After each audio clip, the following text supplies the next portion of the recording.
ഇപ്പൊ ഈ അപകടത്തിന് ശേഷം എല്ലാവർക്കും ഫ്ലൈറ്റിൽ പോകാൻ ഭയങ്കര പേടിയാണ്. ഫ്ലൈറ്റിൽ നിന്ന് കേൾക്കുമ്പോഴേ വേറെ പേടിയാണ്. എന്നാൽ ഞാനൊരു കാര്യം പറയാം, ഈ കാറിലെ യാത്ര ചെയ്യുന്നതിനെക്കാട്ട് സേഫ് ആണ് ഫ്ലൈറ്റിൽ യാത്ര ചെയ്യുന്നത്. ഇത് ഞാൻ പറയുന്നതല്ല, കണക്കുകൾ പറയുന്നതാണ്. ഇന്ത്യയുടെ ചരിത്രത്തിൽ ആകെ 1190 പേര് മാത്രമാണ് ഏവിയേഷൻ ഹിസ്റ്ററിയിൽ ഫ്ലൈറ്റ് ക്രാഷിലൂടെ മരിച്ചിരിക്കുന്നത്. പക്ഷെ എന്നാൽ ഇന്ത്യയുടെ റോഡിൽ ഒരു ദിവസം 400-ന് മേളിൽ ആൾക്കാർ മരിക്കുന്നുണ്ട്. അതായത് ഇന്ത്യൻ റോഡുകളിലെ ആക്സിഡന്റുകളിൽ ഒരു വർഷം 2 ലക്ഷം പേരാണ് മരിക്കുന്നത്. കുറച്ചും കൂടി ഈസി ആയിട്ട് പറഞ്ഞാൽ 1 കോടി ആൾക്കാർ ഫ്ലൈറ്റിൽ യാത്ര ചെയ്യുമ്പോൾ ഒരാളാണ് മരിക്കുന്നത്. എന്നാൽ നമ്മുടെ റോഡുകളിൽ 1 കോടി ആൾക്കാർ യാത്ര ചെയ്താൽ ഏകദേശം 10,000 പേര് മരിക്കുന്നുണ്ട്.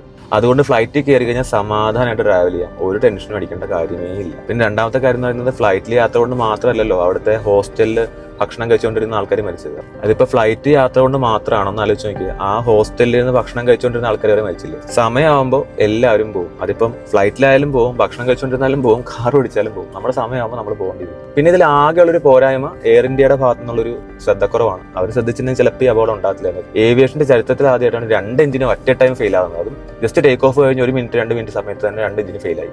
അത് എയർ ഇന്ത്യയുടെ ഭാഗത്തുനിന്നുള്ള ഒരു വീഴ്ച മാത്രമാണ്. അതല്ലാതെ ഫ്ലൈറ്റ് യാത്ര എന്ന് പറയുന്നത് പേടിക്കേ വേണ്ട. ഫ്ലൈറ്റിൽ കയറി സമാധാനമായിട്ട് കാണുന്ന ഉറങ്ങി ഒരു പ്രശ്നമില്ല.